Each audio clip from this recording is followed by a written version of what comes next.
Bem, revisando a regra de Sarrus, temos que, repetindo as duas primeiras colunas, após a terceira coluna, nós temos aqui, ó, repetindo as primeiras colunas, o A1, A21, A31, A12, A22 e A32, repetiu, né?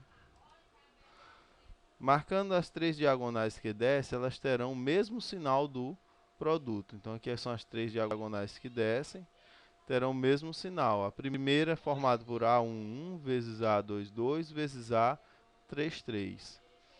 A12 vezes A23 vezes A31. E depois vem A13 vezes A21 vezes A32.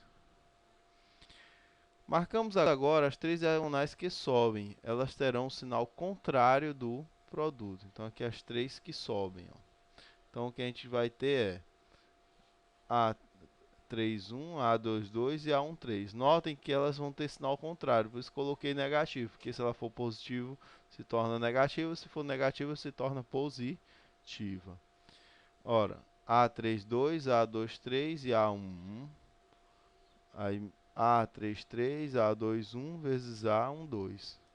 Ficando assim, que o determinante de A vai ser igual a A11 vezes A22 vezes A33 mais A21 vezes A32 vezes A13 mais A31 vezes A12 vezes A23 menos A32 vezes A23 vezes A31 menos A33 vezes A21 vezes A12 menos A31 vezes A22 vezes A13. Observação: esta regra não funciona para matrizes de ordem diferente de 3, ou seja, a regra de Sarrus só funciona para a ordem 3, né? Para matrizes de ordem 3, determinante de matrizes de ordem 3. Propriedade dos determinantes. Em todas as situações, consideremos as matrizes quadradas de ordem maior ou igual a 2. Se n é a matriz de identidade, então eu tenho aqui o determinante da identidade é igual a 1. Se n é uma matriz quadrada nula, então o determinante de n também será nulo, né? Se uma linha ou uma coluna de uma matriz for nula, então o determinante dessa matriz também é nulo, né? Então, significa que se uma linha completa for igual a zero, o determinante é zero. Se uma coluna completa for igual a zero, o determinante também será igual a zero. Se B é a matriz obtida pela multiplicação de uma linha ou coluna da matriz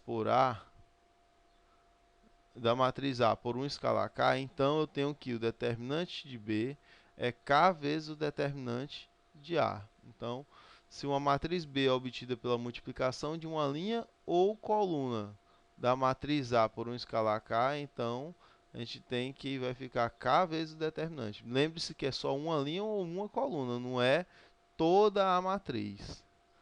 Agora, se for toda a matriz, eu tenho que o seguinte: se B é determinado por Ka, onde K é um escalar, então o determinante de B é igual a K elevado a N vezes o determinante de A. Lembrando que N é a ordem da matriz. Se a matriz for de ordem 3, então vai ser K elevado a 3. Se for de ordem 5, vai ser K elevado a 5. Se for de ordem 2, vai ser K elevado a 2. E assim sucessivamente. Se B é a matriz obtida pela troca das duas linhas ou colunas de A, então o determinante de B é igual a menos o determinante de A. Então, se eu trocar duas linhas uma com a outra, ou duas colunas trocar uma com a outra, o determinante ele vai mudar de sinal, né? Se ele era positivo, vai ficar negativo, se era negativo, vai ficar positivo. Lembrando que, se eu trocar as duas linhas e as duas colunas logo depois da troca das duas linhas, o determinante voltará a ser o sinal original, tá certo?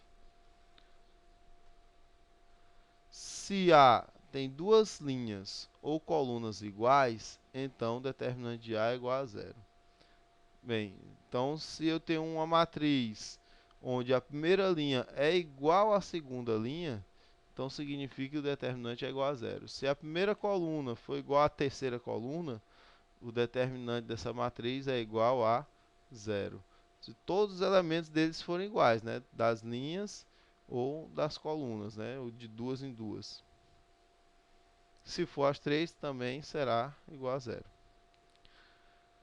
Se a diferença entre os elementos de duas linhas ou colunas de uma matriz é uma mesma constante, então o determinante dessa matriz é igual a zero.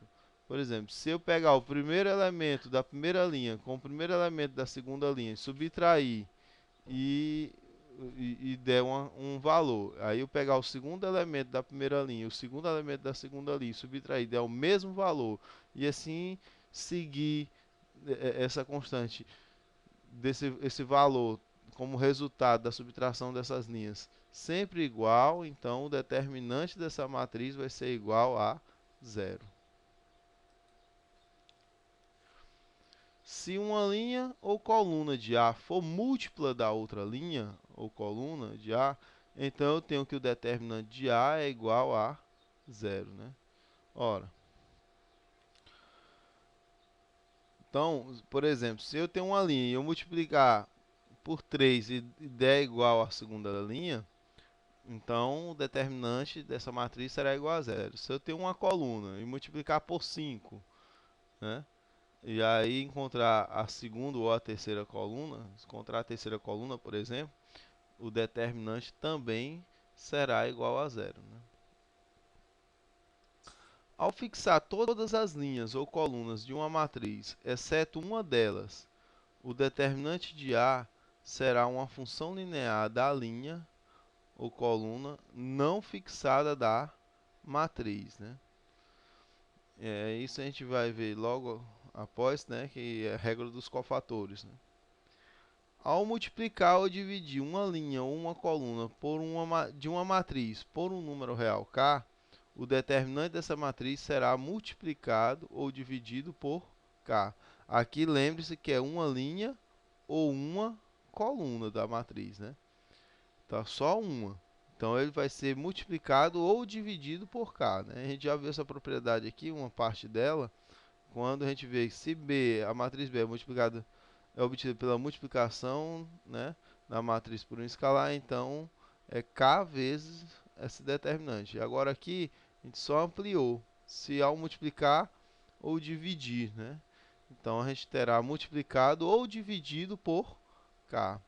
Agora, se for todos os elementos, a gente vai ficar multiplicado ou dividido por k elevado a n, sendo n a ordem, né, dessa matriz. Se for 3 por 3, vai ser 3, é k elevado a 3. Se for 4 por 4, é k elevado a 4. E assim sucessivamente.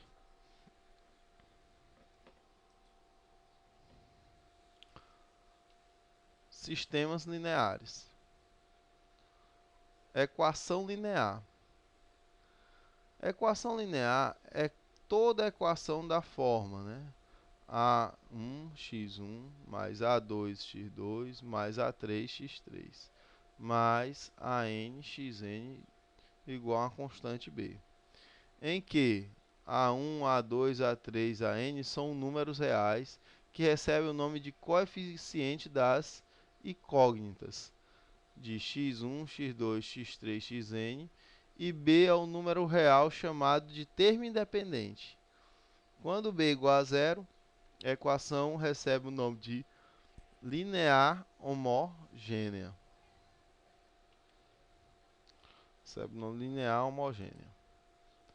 Veja alguns exemplos de equações lineares. Ó, exemplo 1, 2x menos y mais 4z igual a zero, né? Então, observe que a primeira variável é x, a segunda é y, a terceira é z. Onde o primeiro coeficiente é 2, o segundo é 1, o terceiro é 4 e o termo independente é 8, né? No exemplo 2, eu vou ter aqui, o primeiro coeficiente é 2, o segundo é 7, aí a gente teria que ajeitar o terceiro e o quarto coeficiente, né? Colocar tudo no primeiro membro, tá?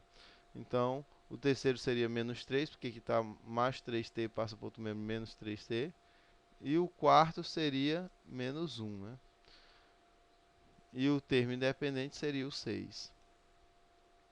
E as variáveis desse exemplo 2 é x, z, t e y. Exemplo 3. As variáveis são x, y e z. Os coeficientes são 1, 3 e 5. E o termo independente é 0. Quando isso ocorre, como a gente viu aqui, é uma equação linear homogênea, né? Então, isso daqui é uma equação linear homogênea.